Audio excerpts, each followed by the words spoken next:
Social media is like crack, immediately gratifying and hugely addictive, by Gary Vee. According to Pew Research, social media is becoming increasingly accessible to 93% of Americans claim to use it daily.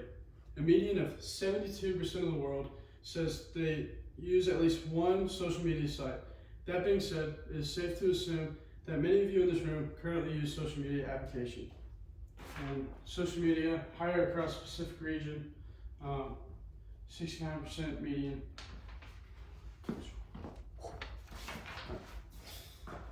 Recently, I deleted TikTok in an effort to scale back on my social media addiction. I'm thankful I did now that I know the various harms social media can cause to mental health and the brain. I am more than qualified to tell you why to quit social media because of the extensive research I've done over these past few weeks. I'm here for 3 reasons, and I'm going to deliver 3 messages. Today I will inform you of the negative impact of social media on mental health and why excessive use can be detrimental, and actionable steps that can be taken towards elimination of social media in your life. The first message I want to deliver is social media can become a mind killer. Mental stress is common among most social media users. In fact, a study performed by BMC Psychology demonstrated that social media addiction impairs college students' academic performance.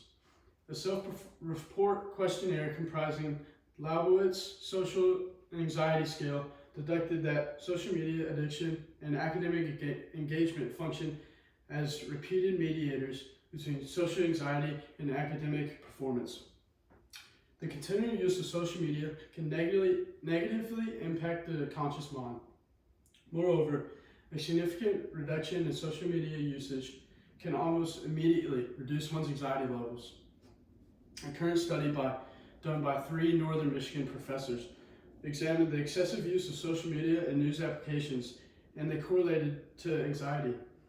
Over the course of 14 days, 47 students were divided into 2 groups.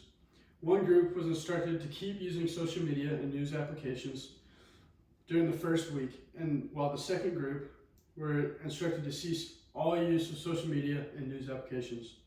In the second week, the roles were reversed, and the results indicated a statistically significant correlation between self-reported anxiety levels and the use of social media and news applications.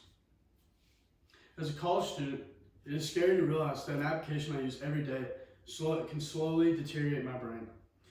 Daily unchecked social media use is detrimental to mental health. Social media consumption directly correlates to feelings of envy and comparison among peers. BMC Psychology declared that social media can lead to painful emotions associated with comparison and envy. The prominent negative aspect of social media is addictive behavior that springs from excessive use. Another side effect of significant social media use is onslaught of mental distress within the individual. Collected 571 college students were tested via an online survey by BMC Psychiatry. The study concluded that 22.7% of students were classified as addicted to social media. As a result, these students scored higher in the Department of Depression, Anxiety, and Somatization. Thus, social media addiction can be associated with attachment style, mental distress, and personality disorder.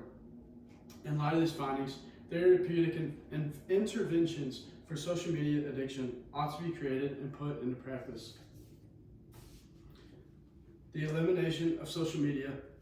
Finally, we look at the actionable steps that can be taken to quit social media. So first, plan to quit. Put limitations on social media apps before deleting them altogether. It's hard to just go right in and delete everything right off the bat. Turn off notifications. This provides you with no excuse to get on your phone or social media. Turning off notifications can be helpful in gradually abstaining from social media. Delete all social media. These first two steps will allow you to ease into deleting social media altogether. A study done by ULM University Psychology research professors examined how different mental health factors were affected by 14-day social media abstinence. They concluded that depression and anxiety symptoms, problematic screen time, fear of missing out, and loneliness all decreased over the course of this overall intervention period. Throughout the speech, we delved into the problematic influence of social media in our lives. We investigated the relationship between significant social media use and the increase in mental stressors such as anxiety, depression, and envy. Now that you are equipped with the knowledge necessary to quit, I urge you to take action against the mind killer that is social media. Start by setting time restraints on apps and having a close relative or friend to hold you accountable. After setting time limits, you should turn off notifications to avoid constantly checking your mobile device. Lastly, incremental fasting from social media is a great way to slowly ease away and ultimately achieve the goal of quitting social media altogether. Consider these steps as a journey to a healthier mind and body. Let's prioritize living in the real world rather than mindlessly scrolling. Thank you for your time.